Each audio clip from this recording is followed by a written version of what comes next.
Hello and welcome to ECW Revisited. You'll notice the slight difference of name from our WCW Reconsidered podcast. That is because WCW has spent 20 years getting canned and called garbage by WWE produced documentaries. ECW has not suffered the ignominy of WCW's fate and instead is sort of considered this genius hidden promotion that only a select few were able to see. So we've changed the name slightly. My name is Matthew Kayfabe. I am called that due to the name of my father and grandfather before me and my commitment to Kayfabe. And I'm here with the only man I know who has a medical doctorate in professional wrestling, Dr. Damian Gibson. How are you? I'm good. That's exactly right. I went to professional wrestling medicine school for 17 years to be able to be called a doctor. So I appreciate you calling me by my correct, my correct, thing.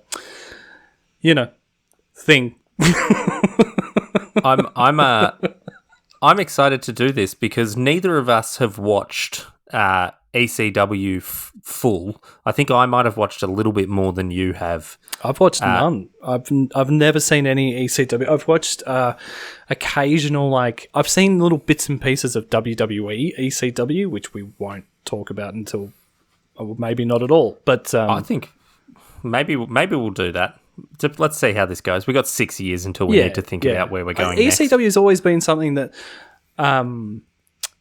To be fair, I didn't really know anything about it. By the time I stopped watching wrestling around 99, 2000, I hadn't heard anything about ECW then, really. And then I came back to wrestling in 2012, and that's when I really heard about it because you heard people that I was really into talk about it a lot.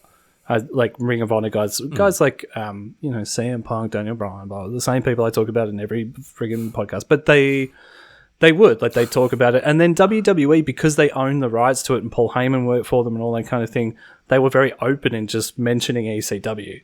And you're right, it's weird. There is this... I mean, WWE won't even mention New Japan or anything like that at all. They barely will bring themselves to say this person... there's a lot of talk about how AJ Styles debuted 5 years ago. And I remember then they could barely bring themselves to say Japan, let alone New Japan. So ECW is this weird, significant place in wrestling history where they exist in the WWE universe, but are their own thing. And I guess they did show up as well in WWE for a bit of time. There was a sort of mini invasion angle. And then they were part of the big invasion angle that was terrible. Yeah. But that's okay. We'll get there. So we've decided to start in 1995. I think there's not a heap of logic behind this other than starting in 1993 was a very daunting thing. And we thought we'd give them a few years to get their sea legs under them before we started. So we're gonna do this a little bit differently. We're gonna do it month by month. So this is a monthly show. And we're going to start with January 2, 1995. We open with a Mikey Whipwreck, what's he been up to for the last year video package. Then we get a match which is Mikey Whipwreck versus Don E. Allen, and he wins. Mikey wins. Then Paul Laurier, Mikey's friend, is interviewed, and the bastard decks Mikey and attacks him. Being egged on by the incredibly named Jason, who then delivers a promo on Mikey Whipwreck. Then we go to an outdoor Public Enemy anti-Taz promo. And we move on to a cut-up match that's Sabu and Taz versus Public Enemy that ends with a Benoit and Dean Malenko run-in. Then we get a Paul Heyman promo on Taz, Sabu, and 9/11 versus Public Enemy, Benoit, and Malenko, a match that's going to happen that Saturday night and not be on television. Then we get a video of Stevie Richards' first loss, and we get the backstory of him renaming himself Stevie Polo and Stevie the Body Obviously, references to Scotty the Body and Johnny Polo, WCW and WWF wrestlers, the same wrestler, in fact, a mystery wrestler who might appear later in January 1995. Then we go to the main event, which is Shane Douglas versus Ron Simmons for the ECW title. In a running thing, Simmons is injured by the shooter Dean Malenko and the crippler Chris Benoit. And then Joey Styles reveals Shane Douglas's challenger for Saturday night. Once again, not televised, and it's Tully Blanchard, the former Four Horsemen. What do you think of this? There's a lot. There's a lot to unpack. Mikey Whipwreck is my ECW guy. I'm like all in on him immediately. You mentioned to me that he's probably the Daniel Bryan of ECW, and of course I immediately... Anyone who's small and has all the odds stacked against them, I'm on board immediately. It's just you reading out that card, man. It's a testament to how influential ECW is, even up until today. You know, like Paul Heyman, Dean Malenko, Chris Benoit, Ron Simmons, Tully Blanchard. Like, there's this really amazing eclectic mix of like young up and comers, and then sort of I wouldn't call them like haggard old veterans, but guys who are sort of coming towards the end of their career, and like Simmons and Blanchard to help out ECW. Like, it's a testament to Paul Heyman's like savvy in how to make things work, that he's got that really good mix of youth and experience on the card. And he's obviously very good at getting the most out of, Daniel Bryan is small and does have the odds stacked against him, but he does sort of look like a professional wrestler, and he is a technical wizard. Mikey Whipwreck looks like a kid. Yeah. Well, yeah, I mean, that's his whole gimmick, but it works, like it's... Yeah, the quality of the sound and video had a very nostalgic sort of effect on me. And I think because we're slightly different ages, it'll be interesting to see, like, how we look at this stuff, because, like, I think there's probably a few things that happen in the next couple of episodes that are probably more conducive to this conversation. But it doesn't feel...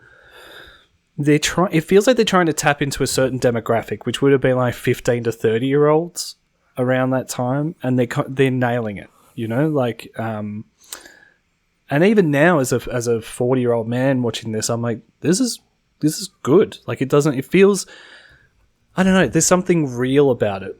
And watching this first show, it feels like it's the template for every indie show I've ever seen in my life is ECW. And this is very much like local East Coast television that's there to promote the show that's going to happen in Philadelphia. Like, it's obviously on at 11 p.m. Yeah. It's sort of, channel. We have a community TV channel called Channel 21. And, it's a real, like, local band makes a video clip, and it's on Channel 31. Yeah.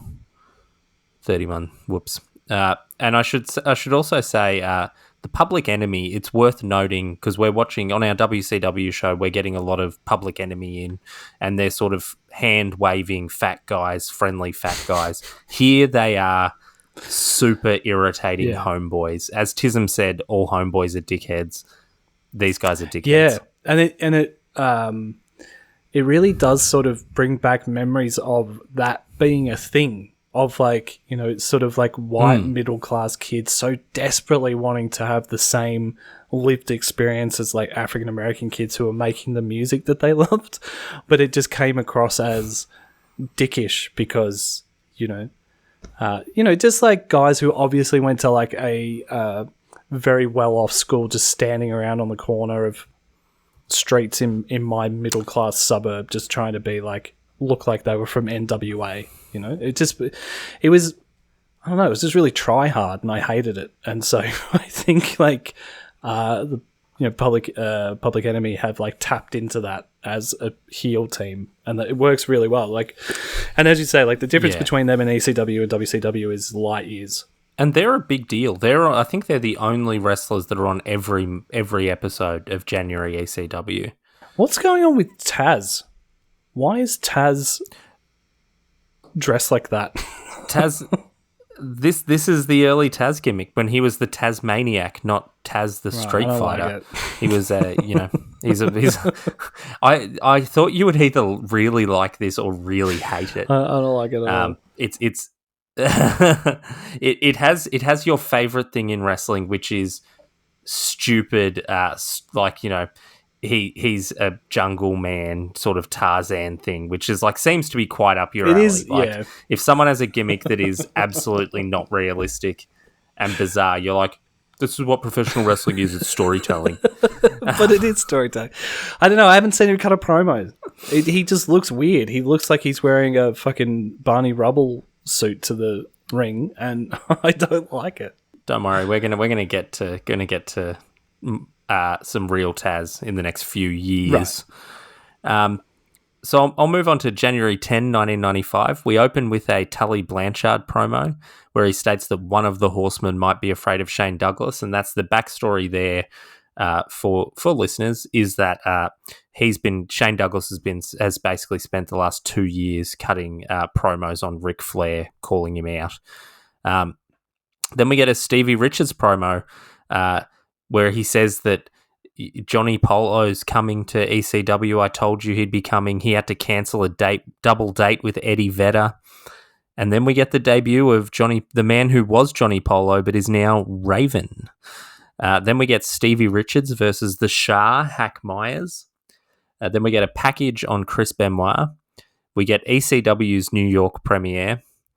Then Ron Simmons promo on Shane Douglas. Then Too Cold Scorpio comes to the ring and cuts a promo on Malenko and Benoit, which is stupid because they've been spending the foreseeable past beating down anyone who says anything about them or wrestles on an ECW show.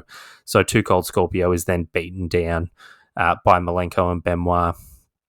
And then we end with Too Cold Scorpio versus the Sandman, ECW icon, the Sandman, who loses partially because he just doesn't give a shit about winning. He just likes smoking cigarettes, drinking beer, and causing pain, which he does. What do you think? Yeah, there's a lot in this episode that I enjoyed. Raven, we haven't got to Raven's debut on our WCW show, so I haven't actually got to talk about how much I loved him and how much I loved Raven's flock. And which I don't know if it's a controversial opinion, but I don't think too many people shared that with me. I don't think too many people were like, you know who my favourites are? Raven's flock. I don't think too many people were getting into that, but I love them. I thought they were Perry Saturn and Kidman. I thought they were great. I should say that this is going to become a bit of a running thing, but that we're watching on the WWE network, and ECW did not care for. They didn't give one single shit about copyright. So Raven's original entrance theme is not elevator music as they play as he enters, and neither's the Sandman's, in fact. So Raven was originally coming out to keep him separated by the come out and play by the Offspring, and the Sandman was coming out, obviously, iconically, to enter Sandman by Metallica. So great. Sandman's great as well. I'd seen Sandman before, and always thought, man, what an awesome gimmick. I mean, it's Stone Cold's gimmick. Stone Cold stole a heap from the Sandman. Yeah, he has, right? If Stone Cold was allowed to smoke on his way down and was less technically capable, he's basically the Sandman. Yeah, I hadn't even thought of that until you just brought that up. But yeah, I mean, yeah, he has. And now I dislike Stone Cold Steve Austin. But I was excited to see the Sandman do his work, and he shows up in the next couple of episodes as well. So I don't want to, proverbially blow my load early with with Sandman, but Raven in particular, I was like, because I've heard a lot about Raven's ECW run, so I was super excited to see that he shows up in the second episode. This is sort of we're getting in on the ground floor of Raven. Yeah, which is awesome. And the New York premiere is one of the more hilarious, hilariously shitty things I've seen on a wrestling promotion. The thing I don't understand, man, is like they have two quick vignettes where they show I keep going to call them Private Party, Public Enemy show up, and Shane Douglas. And there's a crowd of, like 20, 25 people at the front of the nightclub that they've obviously paid or roped in to, like, stand in the middle of a New York street in a freezing cold night. Who actively are visibly confused by who the people are. There's two women at the front when Shane Douglas comes in who literally, you can see them mouth to each other. Who the fuck is that? Like, who is this? Who are these people? Why are we here? But if you're the runner on this segment, if you're producing this segment, surely, and I assume it's fucking Paul Heyman who was doing it, surely you get the people who are out the front to come into the nightclub. You know what I mean? They don't have to drink or anything like that. You don't have to have, unless there's like laws that like you can't have people in a nightclub unless it's open or something like that. Who knows? I don't know. Yeah, maybe there is. The nightclub was COVID safe before COVID was a thing. But Jesus Christ, it looks empty, man. When you got Shane Douglas and his Goldfinger girls, his cabal of sex workers. Yeah, who again look very confused as to what they're doing and why they're there. If the segment was meant to make me believe that Shane Douglas is a wheel and deal and style and profile and son of a gun, it doesn't really do the job. But actually, more than anything, it makes it look like no one in New York cares about ECW. I think I came away with the strong impression that Shane Douglas pays for sex. That's what I took out of this. Yeah, well, if we can say anything... If we can say anything about this, it's that Shane Douglas pays sex workers. I have one more issue, and it's with Hack Myers, the Shah of ECW. I'm not a horror movie fan, but he's billed as from The Last House on the Left. I know that The Last House on the Left is like a very famous, like censored rape and murder movie. Yeah. So is Hack Myers, who seems to be a face... Yeah. Are we saying his character's a sex murderer? Yeah. Well, Shane Douglas should keep his sex workers away from Hack Myers. That's what I've learned. Yeah, he really should. It's that kind of like... Why wasn't Hack Myers at the ECW premiere? Why didn't they have the wrestlers come to the premiere? Yeah, I know. Well, they probably all live in... Because it's in Philly, right? Yeah. It's not a long drive.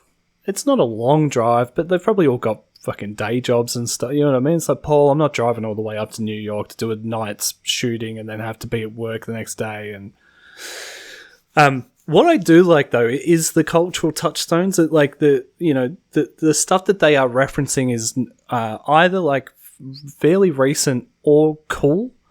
It's not the WWE thing of like, hey, we're referencing Fast and the Furious now in 2021. You know what I mean? It's like, well, hey, let's have a character that's like Paul Walker from Fast and the Furious. It's like, you know what I mean?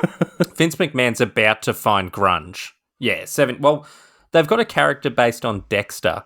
When did Dexter finish, let alone start? I really like Dexter Lumis. But you're right. It's like, it's a 10... Dude, he's the best thing on NXT by a mile. Because he's turned it into like this other weird thing where he does like childlike drawings of people and stuff now, and it's actually a bit creepy. Yeah, but that anyway, sounds sick, man. No, it is. It is. Trust me. But anyway, it's been, I don't know, how long has it been since I've been disappointed by that last episode? 12 years, maybe? Was it like 2008, 9? Yeah, something like that. Dexter finished. Yeah, so that's where we're at with WWE. But anyway, that's one of the cool things about ECW is that their references are current. 2013 is when it finished. Oh, there you go. So it 7 years. Makes perfect sense. 7 years. Like clockwork, Vince. He must just live in a bubble. I'd love to hang past. out with him for one day. You know what I mean? I'd love to hang out with him for one day and have like a confidentiality clause contract where I was like, I won't fucking...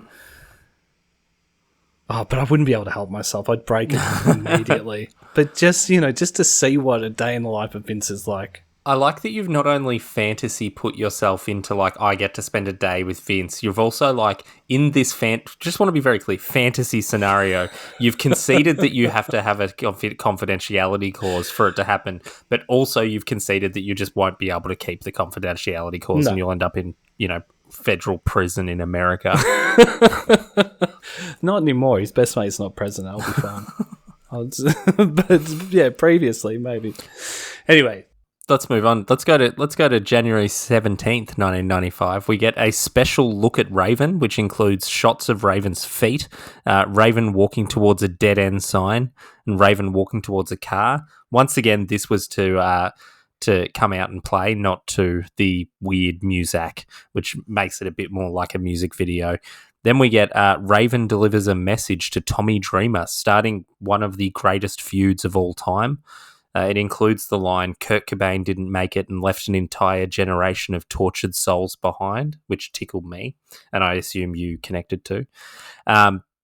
Mikey Whipwreck faced Paul Laurier, the giant Paul Laurier, standing at 5'3". Paul Laurier wins. Then we get the debut of Al Snow versus Osamu Nishimura. Al Snow wins this one. This is not the Al Snow that we all know and love. Public Enemy deliver a promo on Sabu and Taz and just about everything else. And then we end with the team who loses has to break up. Pitbulls versus the Bad Breed. The Bad Breed lose and Ian Rotten beats up Axel Rotten, beginning one of Wrestling Observer's feuds of the year of 1995. What do you think? Yeah, this episode was good. It's probably not... I probably wasn't as blown away by this episode as the first couple, but I was still seeing Al Snow as like this weird, normal babyface was really interesting. Raven's promo where he shouts out Kurt Cobain was like embarrassingly spot on of how everyone felt about Kurt Cobain dying. They're like, oh, well, everything sucked before Nirvana, and now that Kurt's dead, everything will probably fucking suck again. And we were right. Yeah. And so it was a really sad... It was like, yeah, man, now we've got Foo Fighters as the Nirvana replacement. Pearl Jam. Ugh. Look, Pearl Jam are fine. Like... They were doing their own thing. You know what I mean? They were. Man, Vitalogy and No Code, those albums fucking rule. Is Vitalogy the Neil Young album? Yeah, kind of. That's an alright album. Because Neil Young's really good. Yeah. You're just one of the generation of tortured souls Kurt Cobain left behind. I am. I absolutely am. I was 15 years old when Raven was cutting this promo, and I was probably sitting in my room sad about Kurt being dead. Can you imagine how much 15-year-old you would have loved ECW? Oh, man. I just would have been... Raven would have been my... I'd still be talking... I'd be talking about Raven now... the way that I talk about CM Punk and Daniel Bryan. It'd be any opportunity. As soon as someone mentions wrestling, did you say wrestling? Do you know who was great? Raven. You know? But yeah, no, I enjoyed this. I really like Mikey Whipwreck as well. Mikey's great. Just like the more I see him do stuff is great. His little buddy Paul, who's the giant, is also awesome. There's a sense that... it's important to have a sense of humor about wrestling in a post-kayfabe world, Excuse me? So the main stories need to be... Well, no, I mean, in a sense, like... I'm not accepting a post-kayfabe world. You know what I mean, where everyone knows that it's fake, because everyone loves to tell us that it's fake. Excuse me? I'm the it's still real to me, damn it, guy. But yeah, I mean, like, it's important to have, the top stories need to be serious, but having the mid-card...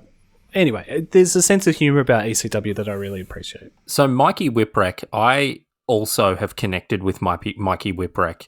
Unfortunately, has 3 T-shirts on Pro Wrestling Tees, and they all feature a very aggressive, uncool 80s metal pentagram that's like has an M and a W, and I just don't think I can wear it. Yeah, I've already got one pentagram T-shirt from Warhorse. I don't need another one.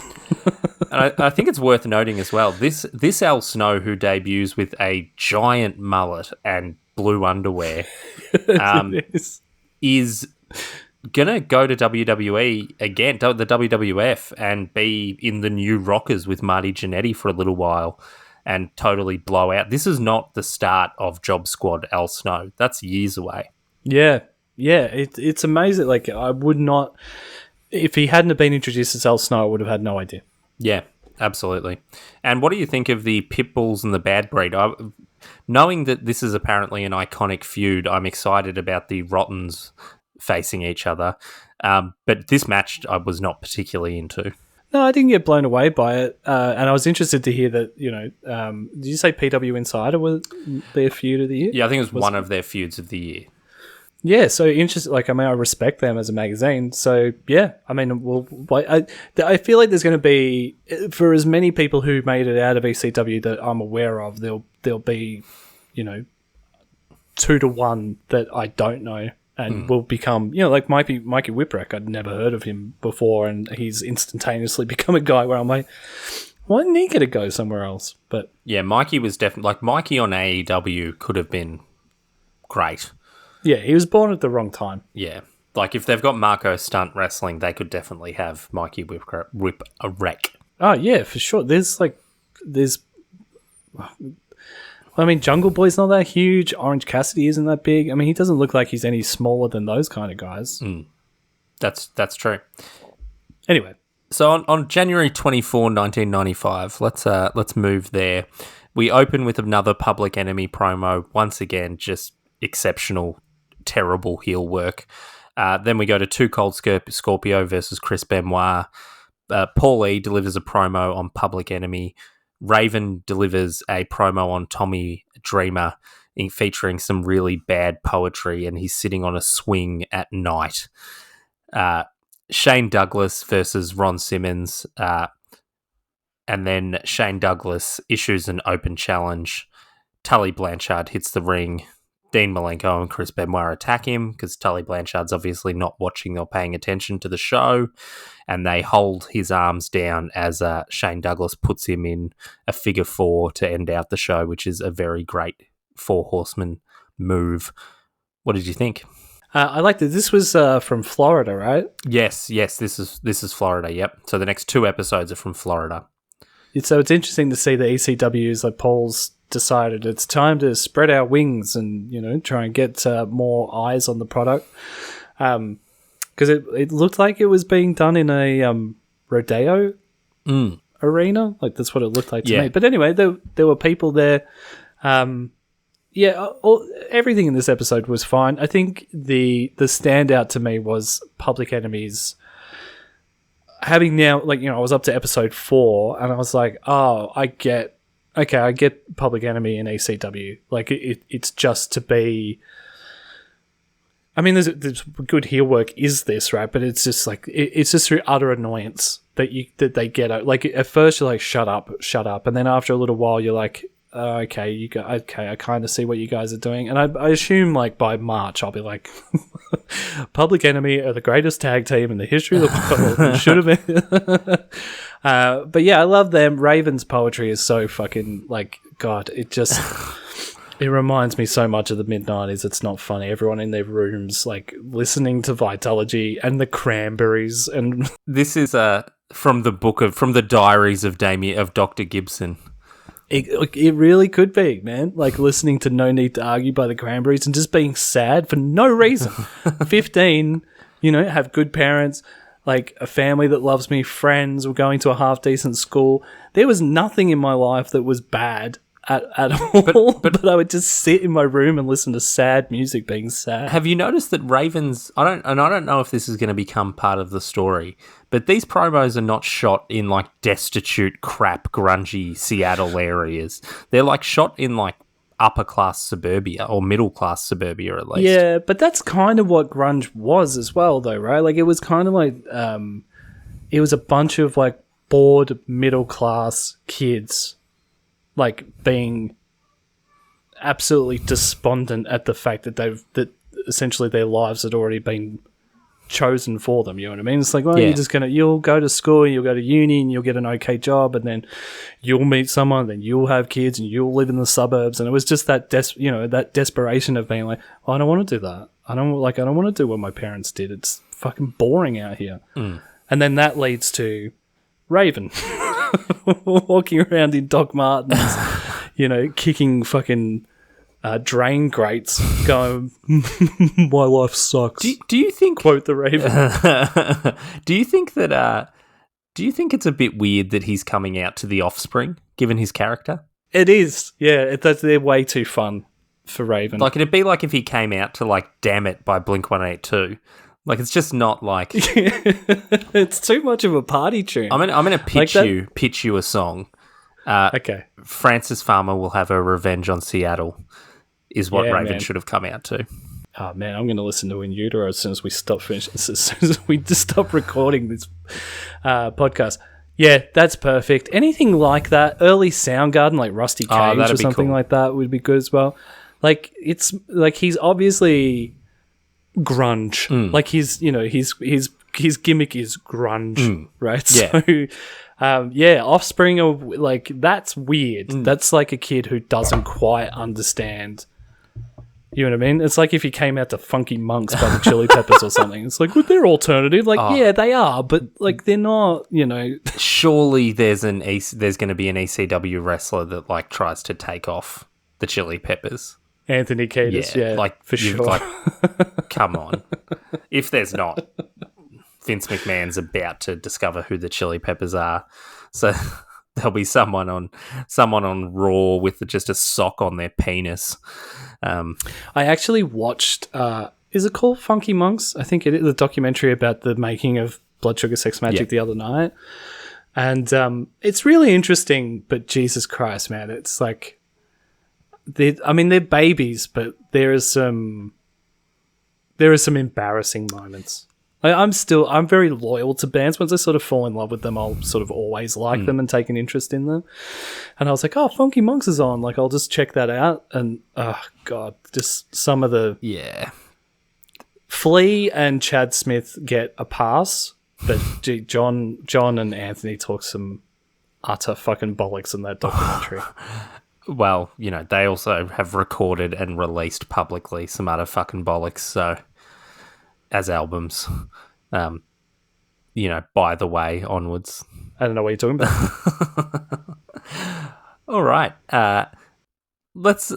I think the other thing is there's this real sort of dissonance between the undercard, or not undercard necessarily, but you're getting like Too Cold Scorpio, Chris Benoit, Raven, Public Enemy, these people that are really unconventional, Mikey Whipwreck, doing really interesting things. And then the main event really is Shane Douglas, who looks very conventional, and Ron Simmons or Tully Blanchard, who are obviously big stars from other companies. I think that's quite interesting to note.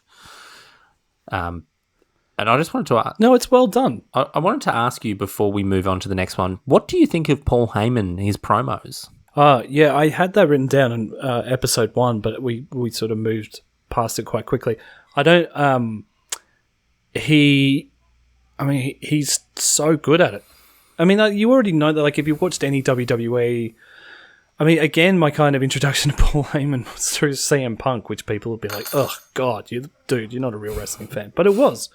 And I immediately was like, who the fuck is this fat walrus motherfucker? Like, but he won me over, like, instantaneously. I mean, is he the best talker wrestling's ever had? Probably. I mean, I can't... In these promos especially, like, he's a one-man... storyboard. Like, he just, he'll, whatever story he's involved in, he's like, he gives you the backstory, he tells you what's happening in the future, but then also gives you like, there's this continuous sort of vibe and feeling about ECW that goes hand in hand with Paul Heyman's promos, which makes sense, seeing he's running the whole thing. Like, he's obviously a Mount Rushmore of wrestling talkers. Like, I think you'd have to be. You'd have to say that he's on that same level as Jake Roberts and The Rock and Yeah. other, Bobby Heenan. I'm not being a dickhead. Would CM Punk be there? That's a really, really hard He'd have to question. go pretty close. He'd have to be close. He'd have to be top 10. Could be top 5 even. I don't like it is very difficult. It's just that I think we both agree that Paul Heyman would definitely be on there. If not first cab off the rank, he'd be very close to it. And these promos that he's doing in ECW, he's just electric, Like, just to peek behind the curtain, I basically watched all of these episodes basically on the same day. So I watched like close to 3.5 hours of ECW, which I enjoyed it. But there were lulls, not many, but a couple. But that was not the case when Paul Heyman was on screen. As soon as Paul Heyman was on screen, you were 100% of your attention was directed towards him. And it's a shame that he wasn't a wrestler. Yeah, because he if he had half decent moves in the ring, he could have been one of the greatest wrestlers of all time with these promos that he cuts. But he obviously loves the sport or the industry, whatever you want to call it, and. I'm all in on him. Like, in ECW, it's if I didn't love him already, which I do, he's quickly becoming one of my favorite guys. I mean, there's a lot of guys on my favorites list, but Paul Heyman's definitely on there. The before we move on to January 31, the other person I wanted to sort of ask you about specifically. Now we're sort of further in. We've got Joey Styles is commentating and doing ringside interviews and doing ring announcing. What do you think of Joey Styles? I like him, man. I think he's got. He obviously knows his shit, but is passionate about ECW. Even if you didn't like his style, you'd have to be blown away by his work rate, if nothing else. I mean, he's a one man media team for that organization. And there's a lot of people who do that at a lot of indie companies around the world, who are that person. There's like Andy Coyne, who does it for MCW, he's the commentator, he's the ring announcer, he does all this kind of stuff. So not to downplay Joey Styles' role in ECW. I really like him. I think he's great. Yeah, I think it is a bit of because of when ECW ended and WCW ended. And I think he worked for WWE for some time on their website. He did the ECW commentary, didn't he? Like the WWE ECW. Yeah, I believe it was him and Taz, maybe. I could be wrong about that. Hardcore fans of WWE ECW can comment. But it's a bit of a shame that he never got an opportunity to be sort of a big show commentator. I believe there was some talk about him going to TNA for a while, but he didn't.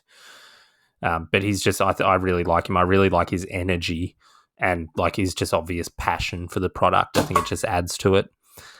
Anyway, we'll move on now to the fifth and final episode of January 1995.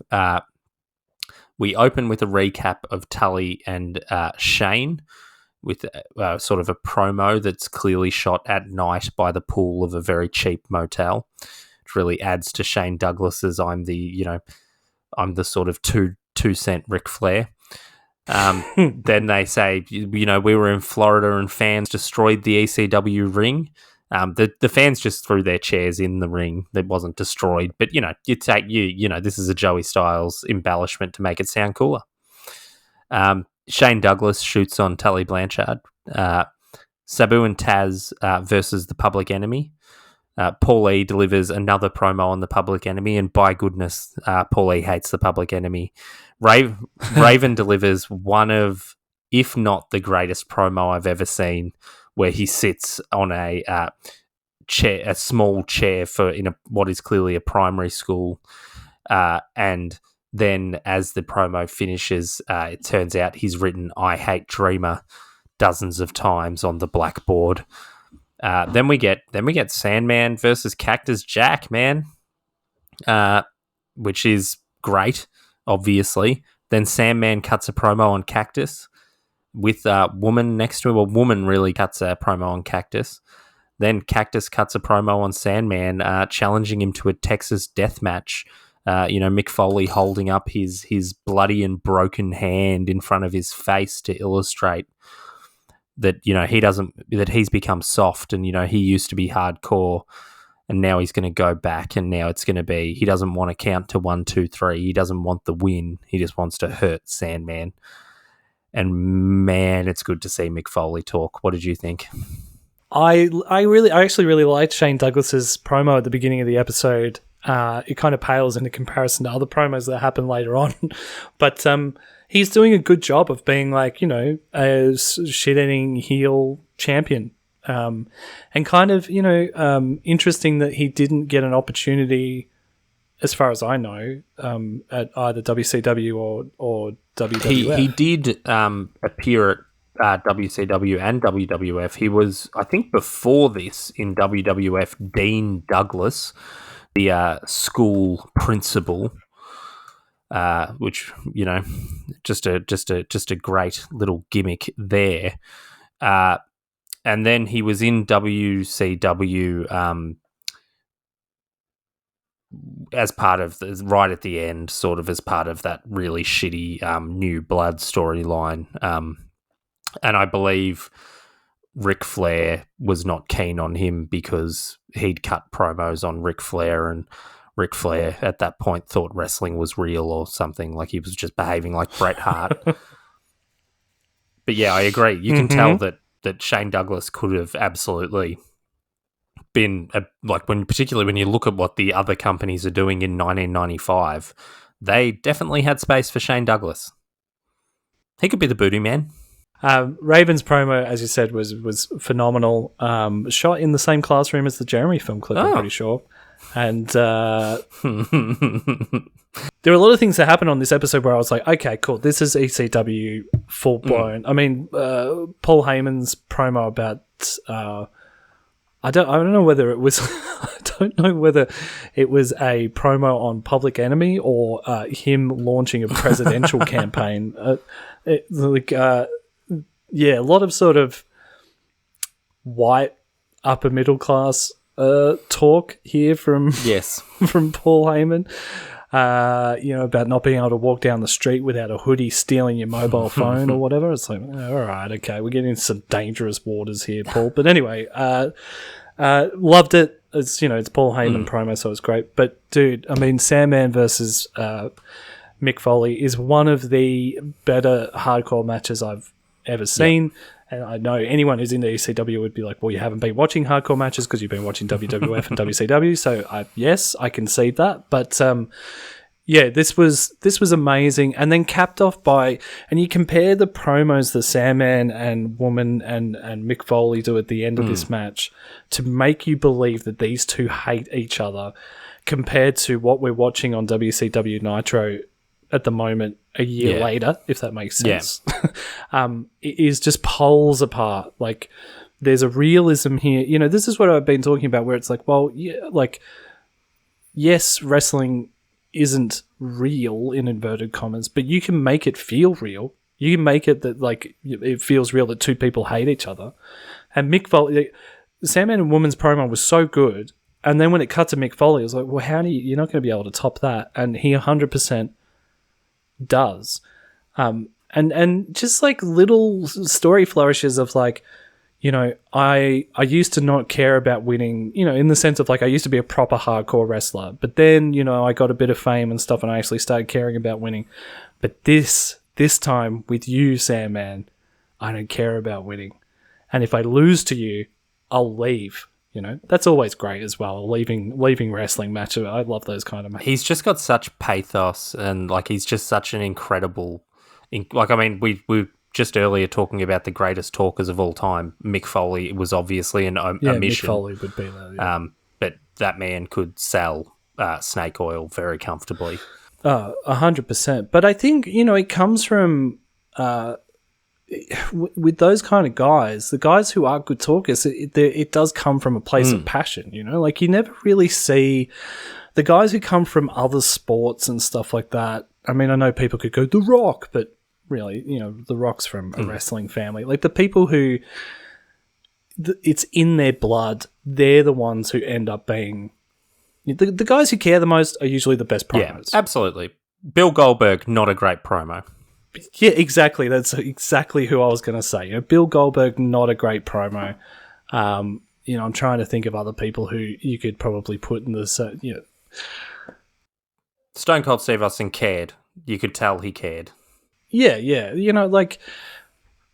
I think Baron Corbin in WWE is probably a good example of that over the last 3 or 4 years. Of like, it may not be that he doesn't care about wrestling, but he doesn't care about that gimmick. And why would you? Like King Corbin or fucking Constable Corbin, everything that they've given that guy. I don't know what he did to Vince when he first got to that company, but he's had to eat shit for a long period of time. But it just comes across like, I think some people get sucked into the kayfabe, but I think most people with Baron Corbin are like, you don't care. So why should I? It's the same thing with Goldberg when he cuts a promo, like especially now. So to see Mick Foley cut this promo with so much passion, so much fire, to be the best promo on that episode when you had Shane Douglas, Sandman, and Paul Heyman cut amazing promos. This was a moment where I was like, oh, fuck, ECW they're not playing. This is a real wrestling promotion that are light years ahead of the two main competitors, like the two big boys, pardon the pun, WCW, with how they're cutting promos and telling stories. And yeah, I just loved it, man. I could sit here for another 20 minutes and heaps superlatives on it. But well, this is one of the reasons why I suggested we start in 95, not 96. 96 would have had some... we would have sort of gone together with the WCW podcast, but I wanted to start in 95 so we'd have about a year of Mick Foley. Because I've never really seen... I've seen clips and I've seen Kane Dewey and all that kind of stuff, but, I really want to see how it all goes down. Because apparently the crowd becomes very hostile to Mick and he starts to hate being there. And... Anyway, we're gonna go on that journey with Mrs. Foley's baby boy, or Cactus Jack as he is here, different fellow. But anyway, what after a month are you intending to do another episode of this, or are you like, fuck ECW, it's overrated? No, I definitely want to do more. I think this time I'll try and spread the episodes out a bit more, only because 4 hours of anything on the trot is probably a stupid way to go about things when you're trying to get an overall picture of things. But look, I'll say this, I much more enjoyed cramming for ECW than I have for WCW shows that we've done recently. So, yeah, man, wrestling's such a fascinating thing. And like, I mean, I know that's such a generic sort of Valley Girl way of saying it, but ECW is another strand of wrestling history that is completely different to WCW and WWF, and is essentially the template for indie promotions. Like it's a DIY. It's the Punk of wrestling, right? Like, it's shown a whole bunch of people like, hey man, like, you can put on a wrestling promotion. You don't have to be Vince McMahon. You don't have to be Eric Bischoff and billionaire Ted. Like, you can just hire a bingo hall and off you go. If you can get some wrestlers, off you go, like, and so ECW's legacy will always be that, but that's kind of the way WWF have painted them, but they're more than that. And it's interesting to see that, only watching a month of their programming, I can already see that, like, oh no, you guys are much more than just, the kings of DIY. You've introduced a lot of different things that are still being used today.